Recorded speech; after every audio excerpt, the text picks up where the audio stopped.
Police militarization. It might happen right here. Here it comes, right there. Spins him around, blocks him in. You can see the other Suburban, pins him in. You can see the Bearcat's going to be moving in, pushing this way here. Right, that way, please go. Suspects are out. You can see the hatches opening up. Hands are out of the vehicle. There's a lot of armor and a lot of the weapons pointed at this suspect right now. What is it? It is the ever-growing arsenal of police departments in mostly North America, but also in Europe and other continents. Not only in material equipment they buy and are given, though this seems like it would be a problem in North Korea. Well, it is a problem in North Korea, but it's a different type of police militarization.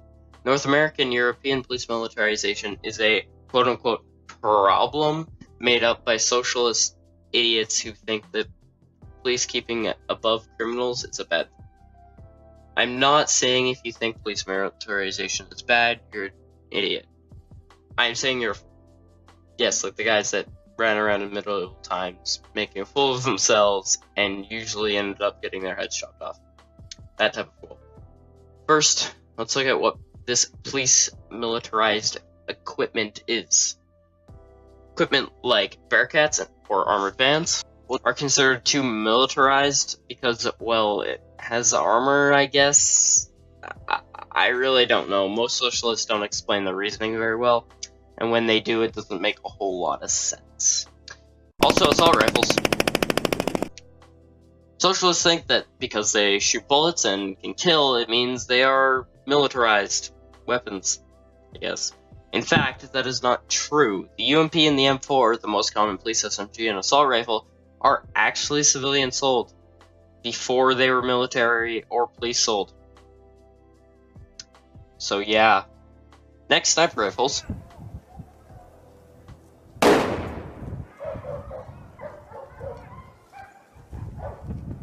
Yes, I see why these would be called militarized weapons, because technically they are military weapons.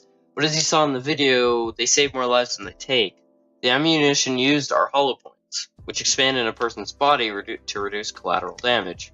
They are also a lot more accurate and easier to remove from a person's body, making fatal shots with hollow points a lot less likely. Grenade time.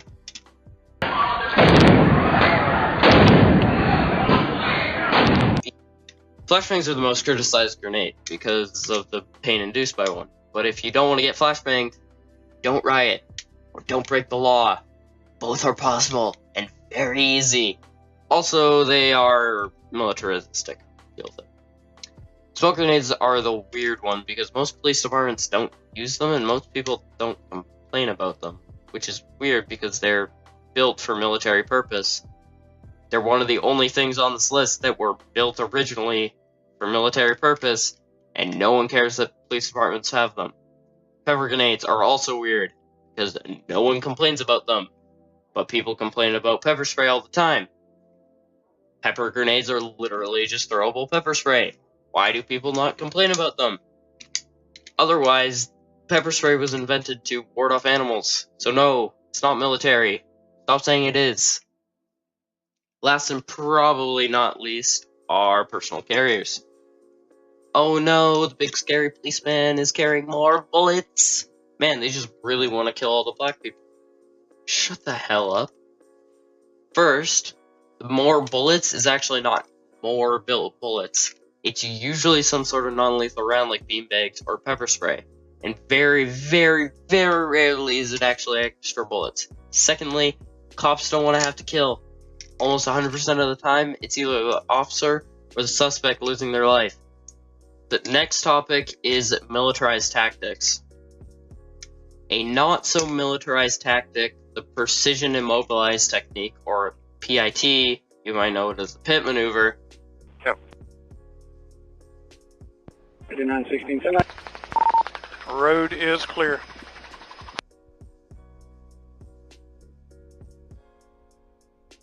I need another unit at the stage for stops. Alright, we got him pitted right here at the livestock pavilion. Pitted at the livestock pavilion. It's effective and it has saved thousands of lives.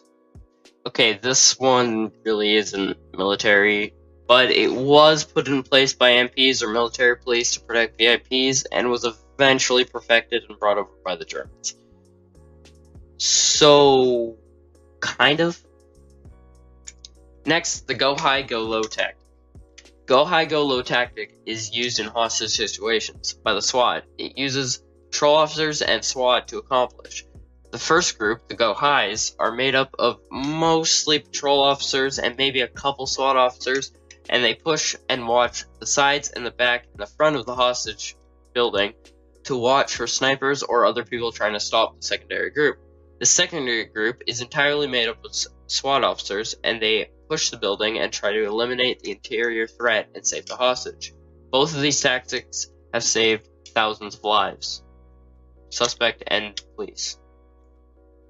Now we know what police militarization means and some of the so-called militarized tactics and tools. Let's look at the article that I found on PBS. This article was written by Niskan Apaka. I don't know how to pronounce his name, but they're definitely not from North America. Police militarization doesn't reduce violent crime rates. Because it's not supposed to. It's supposed to reduce the amount of successful crimes and also keep officers safe and keep officers 2 steps in front of the ever-growing arsenal of the criminals. Make sense? Nor does it reduce the amount of officers assaulted or killed. False. This took me like 5 seconds to search. Officer fatality has dropped 11 times what it was 50 years ago, and 3 times what it was 10 years ago.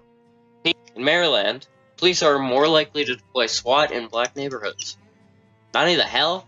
Okay, this one happens to be true. The Maryland County Police have this posted on their website and some surrounding departments in Maryland.